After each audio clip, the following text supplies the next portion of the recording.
Paulit-ulit po naming paalala na huwag magmaneho kapag nakainom ng alak. Sa Quezon City, wasak ang isang mamahaling kotse matapos araruhin ng mga barrier at pader ng MRT sa EDSA. Narito ang report ni Jay Sabale.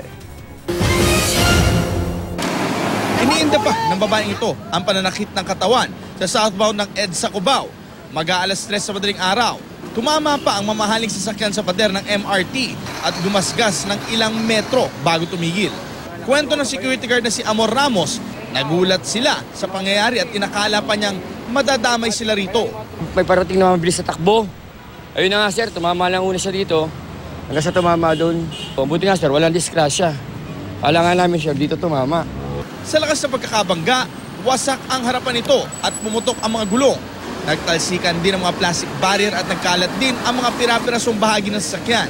Kita rin ang mahabang gasgas sa pader ng MRT. Maya-maya pa, umalis na sa lugar ang babae, maging ang mga kasama nito sakay ng kotse. Halatang nakainom ang mga ito na hindi man lang nag-iwan ng lisensya sa traffic enforcer. Ay, matigas eh. Hindi natin pwedeng pigilan yun. At saka may mayroong nasaktan daw sa loob. Idalhin daw nila sa ospital. Babalik sila kasi papagamot daw nila yung yung nasaktan yata ng mga driver. Yung lisensya hindi tinurn over Hindi. Nakainom ba itong mga to? Lasing ba? Nakainom eh.